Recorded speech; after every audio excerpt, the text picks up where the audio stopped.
Nobody pull a hamstring. Yeah, my Warm your butt cheeks up. Warm up your butt cheeks. Cut there. Copy that. There you go. Yeah, copy. Yeah. I broke it. Ew.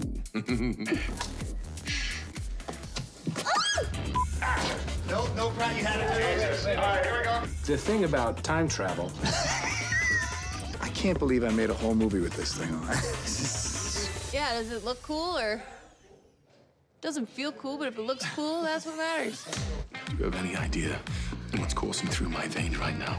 Funyuns. Yes.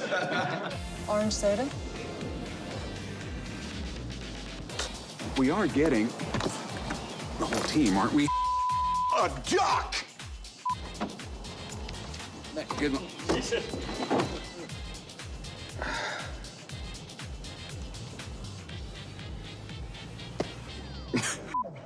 See what I have to deal with here? 10 years of this.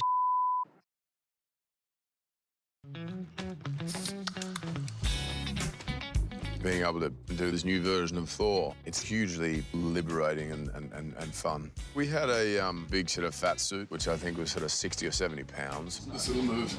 Yeah, that's the shimmy. It was the hottest I've ever been. How does that feel? Oh, I mean, amazing. Looks like it's in the right spot. And we had obviously the beard, the hair, and I had these things that go in the mouth to kind of plump out my cheeks a bit, which sort of had a little effect on the voice as well, but probably in a good way. It was a different Thor. Hi, my name's Thor. 22 years old. Live on Asgard, and I like sugar. We're shooting a superhero film, and here's one of the most recognizable superheroes, but he's just turned into a new character. What Chris does with that character and how it just kind of has this shift. His excitement was really palpable. He had been playing the character for a while and really wanted to find something new. He has such dexterity as a talent. He's incredibly funny. He has just really lovely energy. Is he asleep? No. I'm pretty sure he's dead.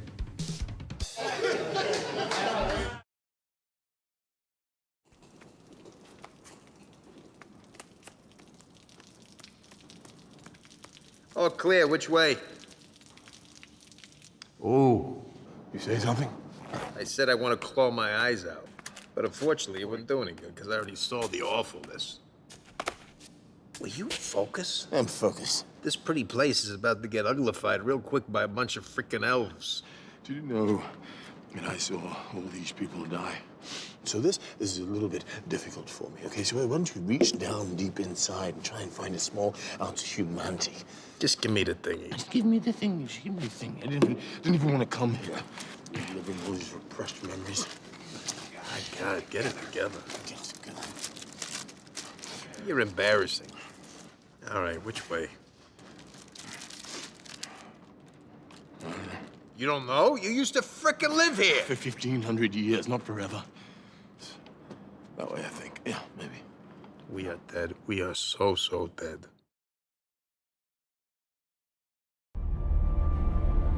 Peggy has a career, and she has a lot of self-respect, and she's pretty sick and tired of lots of men kind of not taking her seriously in the army and you know, playing around with her. I think Peggy relates to someone really fighting for what they believe in and really having to struggle all the time to prove themselves. And she, being the only woman in this environment, knows exactly what that feels like. It's not just the normal, everyday love story. There's something else. In the same way that we love Steve because he exhibits some sort of determination and selflessness, it's the same thing that attracts her to him. Steve learned a lot from Peggy Carter. If you go back and look at the first Avenger, that is the essential relationship that I think turned him into who he is today. It turned him into Captain America.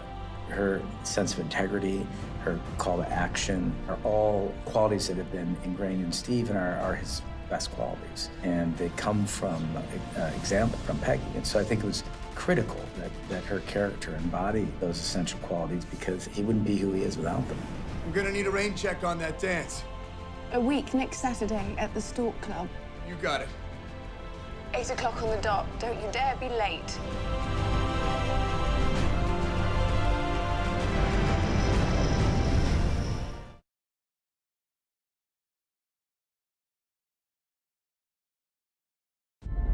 I actually think that in some weird, and it is a very emotional thing, but some weird, twisted up, fateful way, this character who, you know, has searched her whole life for a purpose actually finds her purpose. And it's like this amazing, super emotional, beautiful thing.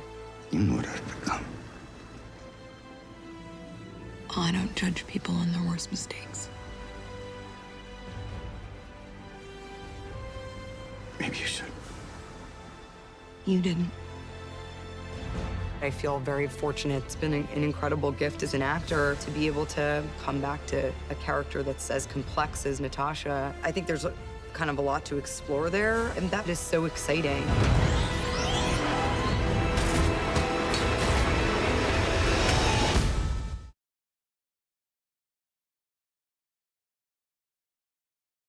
Robert has a whole career of great work behind him, and he was at a point in his life and his career where he was ready to break out and do something really big and exciting. John was in love with the idea of Downey playing the part, and we all felt so sure about him on a creative level. Because he wasn't instantly a slam dunk approval, I suggested we have screen tests. I remember walking in with Robert Downey Jr. the day of the tests. He was laughing and in great spirits and completely at ease, and he got in front of the camera and started saying the lines. I assure you the day weapons are no longer needed to keep the peace cell happily transist to manufacturing bricks and beams for baby hospitals, making hemp pants and the like, but until that time, can I get you a drink? I don't want to call it an out-of-body experience, but it was one of those rushes that I'm sure like somebody would feel if they're about to play a big sporting arena, playing for the ring or something like that. It was just like, am I gonna pass out or am I gonna nail this? On that day that Robert screen tested, it was clear that there was no one else who can play that part.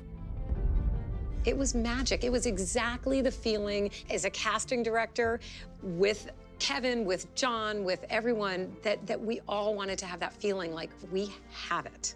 This is it. This is Iron Man.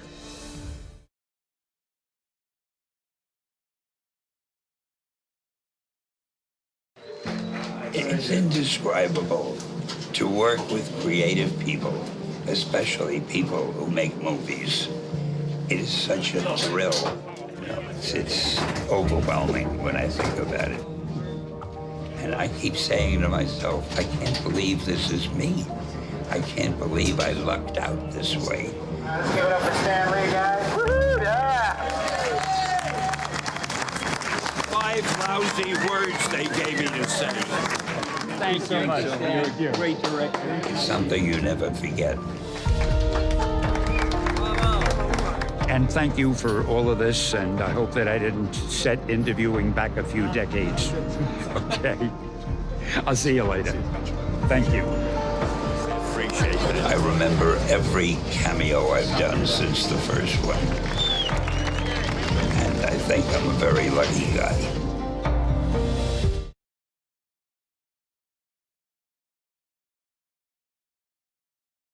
I don't know how you're gonna get it through all that. Don't worry. She's got help. It was really beautiful to feel this sort of Marvel sisterhood, you know, and we're all coming from so many different films that we all came together. It's kind of like, I see what you do. I know your powers. Okay, show me what you got. And then we just clicked, and we were just like cheering each other on. Everyone's just kind of taking their turns, moving around, trying to help each other out. It was so fun. You share this connection. So there's a connection without ever having met. It's a really cool thing about the whole battle. That day was insane. We were all in it together, and it felt electric. It was really, really cool.